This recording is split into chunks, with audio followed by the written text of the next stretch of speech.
Terima kasih masih bersama kami. PPKIP Jaya Wisata melaksanakan wisuda ke-29. Wisuda kali ini diikuti sebanyak 67 orang berasal dari pendidikan setara Diploma 1, setara Diploma 2, dan dari jurusan perhotelan.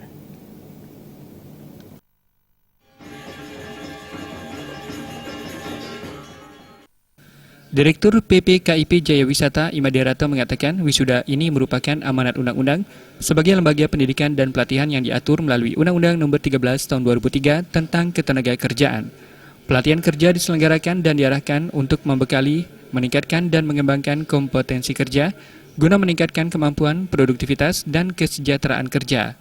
Sementara itu, Ketua Pembina LPK PPKIP Jaya Wisata, Iketut Suwanaya mengatakan proses pendidikan dan pelatihan di lembaga PPKIP Jaya Wisata mengacu pada program pelatihan berbasis kompetensi dan pada pelaksanaan proses pendidikan dan pelatihan. PPKIP Jaya Wisata menerapkan 40% teori dan 60% praktek. Untuk meningkatkan keahlian, para mahasiswa diwajibkan mengikuti on-the-job training atau magang sesuai bidang ilmu yang diambil. Tenaga pengajar yang ada di PPKIP Jaya Wisata sebagian besar berasal dari tenaga ahli dan profesional. Ketut Suwanaya menambahkan, sebagian besar wisudawan PPKIP Jaya Wisata yang diwisuda kali ini sudah terserap di dunia kerja.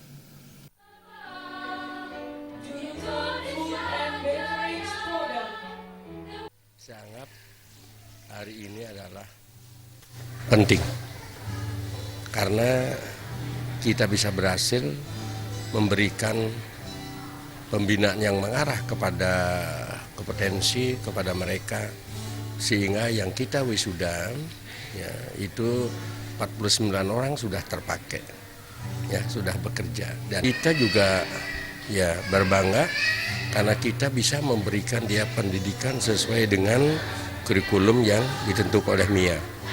Artinya mereka sudah akan bisa berbuat di MIA maupun di global.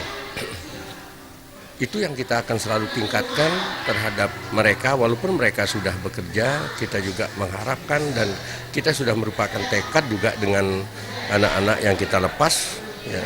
Dia kapan saja ada waktu dia siap kita berikan pelatihan lagi atau kita didik lagi untuk dia bisa berkarir lebih baik di dunia industri. Karena bagaimanapun dunia industri, ya tanpa dia punya kemampuan, punya mutu dan juga kompetensi, tidak akan mungkin dia terpakai. Iketut Suwanaya mengharapkan para wisudawan dapat mengaplikasikan ilmu yang didapatnya kepada lingkungan sekitarnya sehingga nantinya bermanfaat bagi masyarakat. Pada wisuda kali ini juga diserahkan penghargaan kepada wisudawan terbaik. Penghargaan wisudawan terbaik diserahkan oleh Kepala Dinas Tenaga Kerja dan Sertifikasi Kompetensi Kota Denpasar, Rai Anom Suradi. Joka Andika, Bali.